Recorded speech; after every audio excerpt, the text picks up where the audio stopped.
So as you guys know, this is another Guilty Gear 1301 tutorial.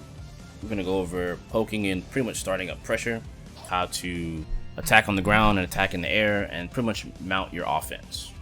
So obviously this is going to start with you knowing your character, right? I'm not doing anything in terms of character guides or character tutorials per se at the moment, because I feel like it's up to you to kind of take that step and figure that out. So poking, right? Obviously, again, like I said before, this deals with you knowing your character's normals. You know, what's the ranges on your normals? You know, when you're running, you know, what's the range you need to be at to press the button, you know, to make sure that you make contact. You know, that's very important. What does what, right? Especially if, like, in a situation like fighting Kai, you know, we record him throwing a fireball, you can sweep underneath that with Soul, right? Because they're low profiles. So also knowing what low profiles is also important as well. In addition, knowing how well your 6P does against normals on the ground. So in Kai's case, you know, you can counter poke it with that. You know, and then again, it deals with your movement, right? So you have to know when, like, what's the right timing, you know, etc., etc. Because some of it kind of like plays off rhythm too, but we'll get into that in a bit. But either way it goes, it's just knowing if you stick this out a little bit earlier than them, you should be able to get it, or you go second, right? Because 6Ps or forward punches, they have upper body invincibility. So that's why it's very important to know how to use these for counter poking, especially in long range situations, because even though in this case Soul can actually use far slash to poke, he's not going to get anything off of it, right? Like it's not really a hefty reward for him. But yeah, so you could RC that and like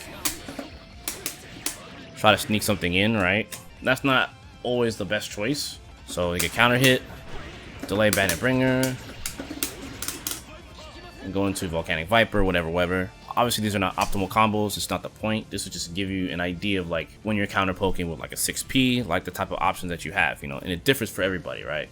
That's kind of like how you would poke with 6P, and you kind of have to know what you're going for, right? Again, if you get the counter hit, you have to be ready to confirm, basically, right? Then comes in other normals, right? So in Soul's case, you know, far slash, as I told you guys last video, is very important for him, you know. Also using your sliding animation for your pokes as well, right? We talked about those things. So, and knowing those things, you know, how do you create pressure with that? Like what happens now that you made contact, right? You know, you've counter poked, now you want to try to mount some kind of pressure, right? So in this case, you can do far slash to heavy slash with Soul, and from there you have quite a few options, right? We talked about jump cancels to create pressure as well in the last video. Now we're going to go a little bit more in detail, because this is all a part of poking and like creating your pressure, right? So this is pretty compound, right? If you catch this, you have to decide what's the next move, right? So let's look at it, right? So Soul's heavy slash is jump cancelable, right? So you can jump cancel it into maybe an air dash to try to maintain pressure, maybe air dash crossover, you know, to maintain some kind of pressure, get some kind of crossover pressure. You can double jump forward, you can double jump backwards, you can gunflame cancel, you can cancel into gunflame feint, like basically your special cancel, right? So you have a lot of options from that point, right? But while poking, you have to keep in mind, you know, how much meter do they have. You know, if you both have no meter, then it's kind of okay to maybe take a risk here or there, you know, or just not go, maybe not go too ham yet, maybe just stop here with maybe a gunflame or a gunflame feint. You know, and you know, the sky's the limit. There's so many different options you can pick in this situation, but you have to pick what you think is right for this, right? And to be honest, there's like no right or wrong. It's just, will they react to your pressure or not? So coming back to it, we did the same thing.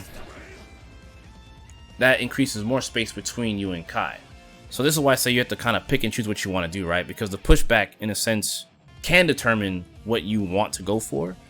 And it can make maybe your pressure somewhat predictable based on the spacing. People may know to maybe 6P you if you decide to jump, you know, maybe air throw you.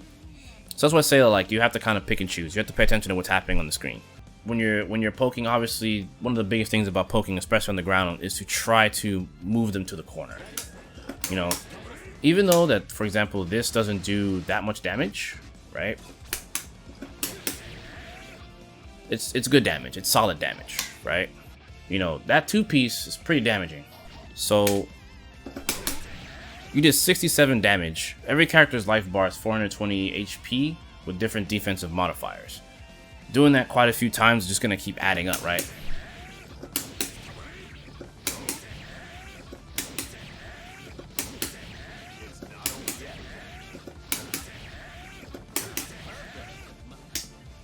you know, does like what, 10 or so.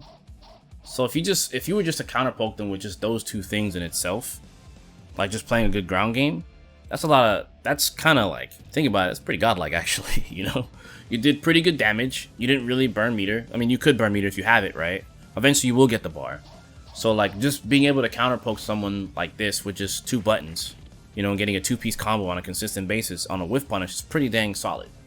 Obviously you're going to want to go into more things. You want to go into gunflame, feint, whatever, bandit bringer, bandit revolver, because you know, you never know what your opponent might do. Maybe on hit they may try to jump away. You can use bandit revolver to try to stop them from jumping. You know, sky's the limit, right? But again, a little bit more character specific stuff, but understand it, like this is pretty much how you would like kind of structure your pressure. You know, a big part of Guilty Gear and its poking is creating a series of options from a single button press or a series of button inputs, right? Or you're poking, right? So for example, you can create a lot of options around standing heavy slash, right? We can jump, we can air dash, you know, we can air dash away, go back to neutral, create like a cat and mouse game, air dash forward, try to create pressure, or if they get hit, you know, good on you.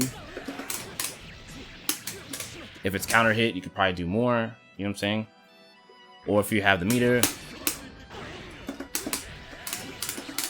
you know, you can go into stuff like that.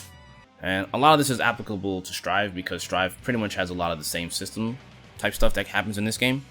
It's not always about mounting pressure. It's also not always about getting big damage, but it's also a positional thing, right? Because if we're in the corner, right, let's say Kai's maybe somewhere about here and it's closer to corner, you know, you hitting him with that button is going to slowly push them into the corner. Or set of buttons will push them slowly into the corner. Your pressure will eventually lead them to the corner. Your counter poking will eventually lead them to the corner. And this is just specifically talking about ground game. We haven't even talked about jumping yet, right? So knowing that you can kind of create these kinds of options, you know, it makes your pressure more unique. It makes your approach to your opponent more unique. It makes you a lot less predictable. Even if you're playing a character like Soul who doesn't really have super duper amounts of options, you know, beating people with the fundamentals is still pretty important and is a very it's just fundamental play. There's really not much else to say, you know. It's a really strong trait to have in any fighting game, right? Any fighting game's fundamentals, you want to be able to have those. And the good thing about Guilty Gear is it definitely follows a lot of the traditional fighting game things like with punishment, etc., right? Which is what we're talking about here, poking and pressure. But it doesn't mean you can't take a poke that doesn't see a lot of play and try to find use for it, right? So for example, Soul Sweep is very good, and it is a great counter poke for a lot of situations, especially with how damaging it is, but you can always try to create, you know, options off of it. Now, the biggest thing about it is it's not jump cancelable, it's only special cancelable. You do have the ability to RC it and turn it into something if you so choose, but so you can still net some of the same options and damage. I said, you just don't have the luxury of jump canceling. So that's the other thing you have to pay attention to, right? In general, still, you want to do your best to be as creative as you can with these options. And jump cancel just adds an extra layer of like maybe protection, maybe the ability to bait something on block, etc., etc. Like, sky's the limit. It could be a counter hit, right? Let's say you got a counter hit, you know, and you can try to air dash on it. You get the idea. You want to learn how to do that as well, like counter hit confirming, you know, that's another big part of, like, you know, footsies in the game, you know, and your poke game. Now granted, you know, far slash isn't jump cancelable, so you wouldn't be able to get that kind of jump cancelable option, right? But you end up having some of the same choices you would from the sweep, right?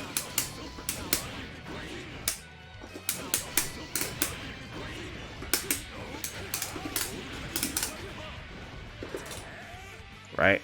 A quick addendum to low profiling. Again, it depends on the matchup. It depends on your character. It depends on how low the character's hurt box is when they're attacking. Because the biggest thing about low profiling is, like, you know, you don't have a hurt box that's large enough to get hit by said attack that you're trying to avoid. You know, obviously Soul has things like Grand Viper to get underneath fireballs. He has sweep. Like, I mean, and I've shown you guys this in some of my plus R matches on my YouTube as well. Like, utilizing movement and, like, poking at people, using my jumps, using everything to try to, like, basically whittle down my opponent and then eventually like try to close out best I can. So let's talk about aerial poking, right? I did talk about this in the last video, which was again using your movement and using it to like staircase and whatnot. But I'm gonna take it a little bit more in depth, and I'm gonna cover a little bit more on FD. So I'm gonna return back to FDing in a second. So if your opponent is kind of jumping up with you or whatever, or you think they're gonna run and jump at you, let's say we want to meet them air to air. In a lot of cases, you want to find your character's, whatever your character's air to air button is, the button that's kind of like straight on, very similar to Soul's jump kick here. Anything that's like that will hit pretty much side by side. These are the normals you're trying to look for. You know, you want to try to find something like that.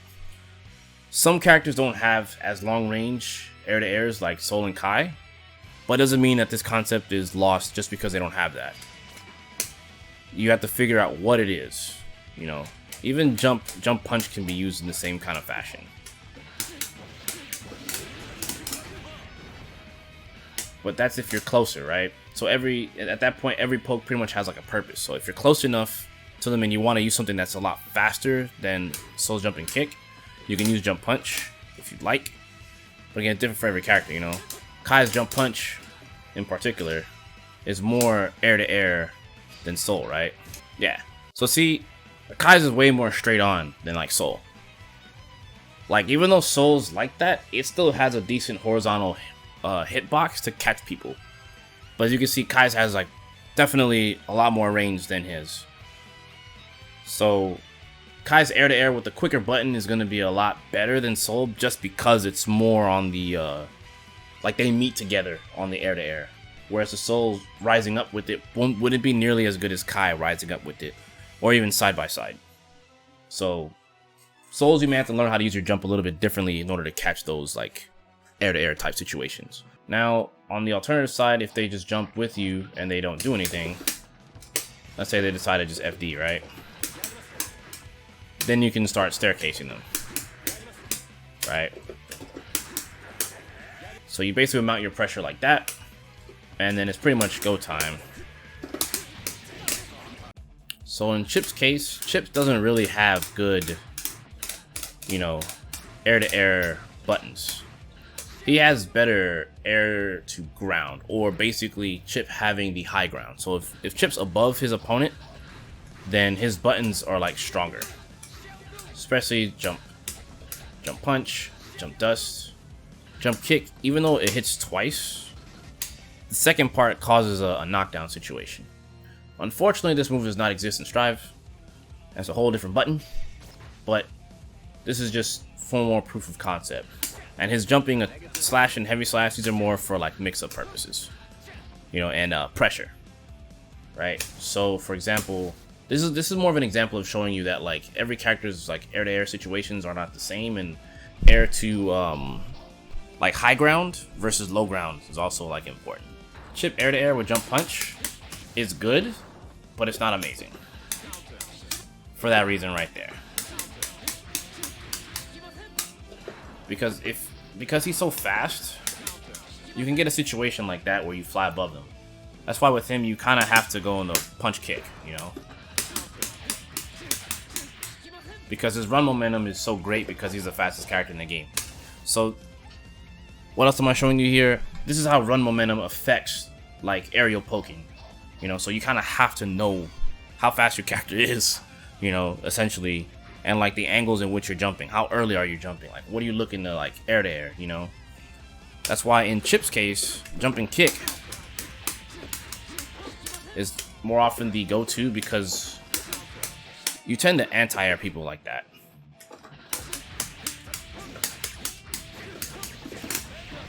And then boom, you can get a confirm off of it.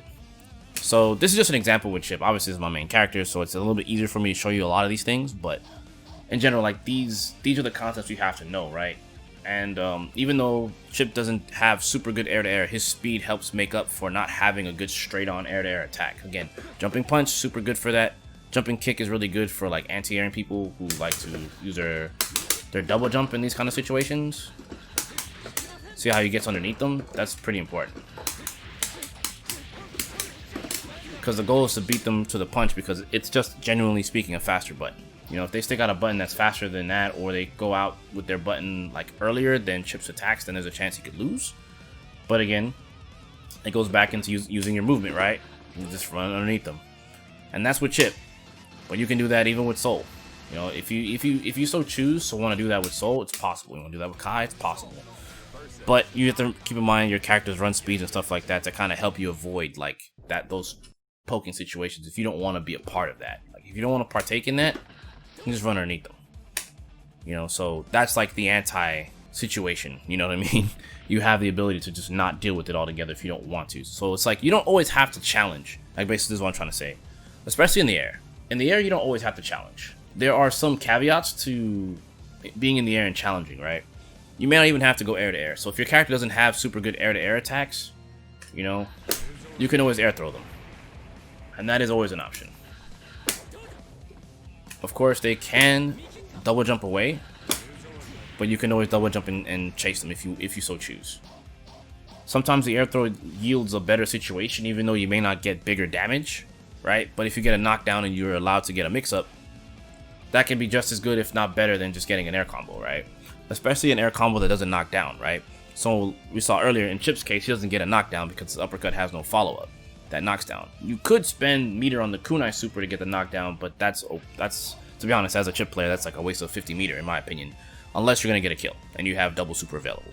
But again, this goes across the board for everybody. So this is basically what I'm trying to say. Like, you have the option to air throw them, you have the option to air them, you have the option to run underneath them. You don't, like, if you don't want to deal with their shit, you don't have to deal with their shit. You can just run away. And it's like, it's okay to run away from them and not challenge them in the air and just go back to neutral, because you can now re-strategize, replan, especially if like the scales aren't in your favor. Let's say you're down on like a life lead or something like that, and you need to like recuperate. If the situation doesn't look good for you to air throw, then don't. You know, because essentially air throwing is poking, right? It also helps you mount the pressure. So these are all ways to poke at people, run away from people, re-strategize, recoup. Like, and these are the things you have to think about a lot when you're playing Guilty Gear. Now, in Strive, it's probably still going to be very similar to this. In fact, when I was playing Strive, it is pretty similar. The aerial combat game isn't nearly as, I don't want to necessarily say robust, but it isn't as complicated, or there isn't as much to really focus on too much in the air-to-air game in Strive, as far as I can tell from playing the beta. But note that, like, this part of the game still does exist. It's just to a lot lesser extent, and Strive is more focused on the ground, which is why I put a lot more emphasis on the ground counter poking and stuff like that for you guys, because from remembering stuff in the beta and even rewatching my old matches and seeing how things were, like, it's definitely important to have the ground game, like, way more than the air game in Strive, I feel. That might change. I could be wrong here as of this video. The game's still far away from release, so that's okay. We don't have to get too heavy into Strive, but just note that, like, having a strong ground game in Guilty Gear is very important, especially for the upcoming new game. But we won't get into Strive talk, right? This is more about like teaching you how to play with the poking and counter poking and mounting pressure game, right? So the alternative now, so now we can talk about mounting pressure, right? So I'm gonna set Kai to crouch, right? So we've landed the hit, right? You know, now what? Now what? What do we want to do with this hit? Like I told you guys before, you know, how are we going to score the damage? How are we going to score pressure? Now, on one front, we can look at it as, well, let's say we counterpoked and we started pressure, and we didn't really whiff punish them, but we got them to block, right? What's the go-to now? Obviously, we talked about our options and creating options from single buttons, right? But now let's talk about our rewards for not hitting them, right? Our reward for not hitting them is building up risk gauge, right? So the gauge right underneath Kai's life bar, you see there's a little chunk of it that built up off of just Soul's Far Slash. It helps you pretty much cash out your damage, right? Risk build increases damage output across the board, no matter what normal move, whatever you do, right? And it also gets increased if they decide to instant block. At the expense of gaining more risk build, they gain more meter to retaliate. So there's a risk reward scenario here. The notion here is, even though you didn't actually hit them per se, you did make contact. And now you have your your mix-ups on hit and you have your mix-ups on block, right? Or your pressure options. It's not even say mix-up, your pressure options, right? So you have to know what you want. Early on in the match, you may want to like feel it out, kind of see how like what their temperament is, you know, feel out your opponent's temperament. How are they dealing with, like, let's see how they deal with this block string, right? So you create your block string. So it could be far slash, far heavy slash, it's a gun flame. If they decide to jump from the gun flame, then you now have data against your opponent. You know that they want to jump the gun flame. It's a pretty common thing for people to jump away from gun flame. So it still is data for you despite it being a common scenario, right? And in knowing that, you can start formulating your plan a bit more now that you have information. And that's just one thing on defense, right? And this can go into a whole nother deeper discussion about, like, you know, reading your opponent, checking their reactions on certain things. But this is all compounded into how you approach your opponent in Guilty Gear and in other fighting games too, but specifically here we're talking about Guilty Gear, right? So if they jump, you have options for their jump. You know, all right, I have 25 meter now, I can YRC and then we can air throw them, right? Because on block, you know, you're not going to get a red cancel for, you know, it's not going to cost you 50 on block to go into gunflame, into, you know, RC and then mount pressure or get another air throw or air to air them. Like, so I'm saying, like, you see where I'm coming from? Like, I'm saying all these different things and there's just so many different options, right? And this is just from like one string.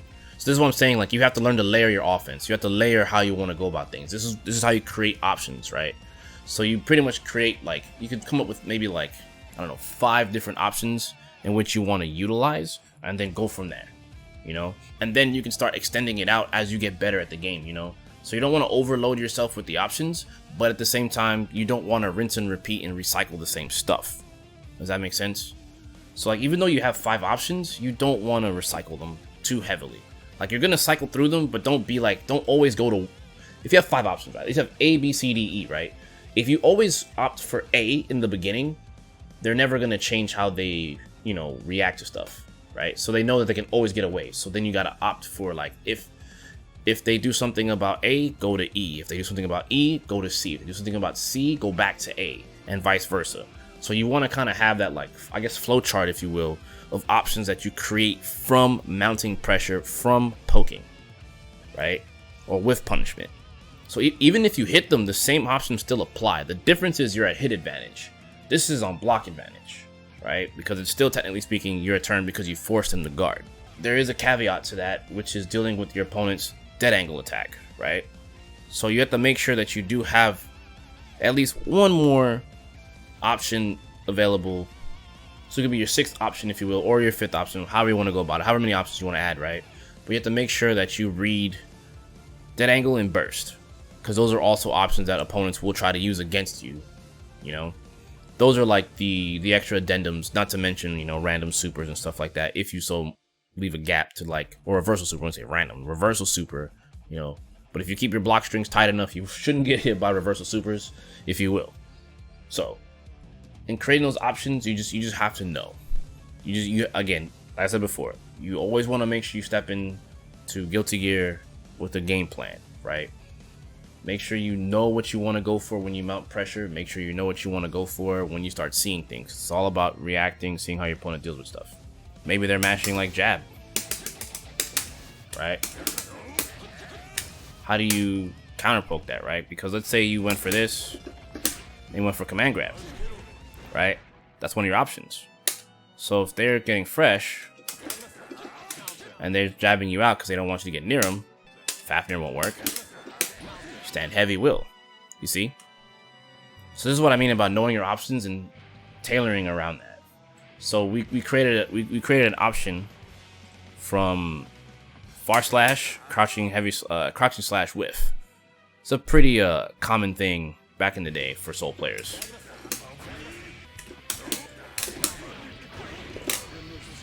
Can we hit that? It's a lot of damage to take. That was using my burst super and everything. That's 266 damage for a counter poke into a special move in the super. So like you have to really think about that. Like, people can delete your life bar like that, just trying to like escape from their pressure. So you have to be smart about it. You have to know what you want.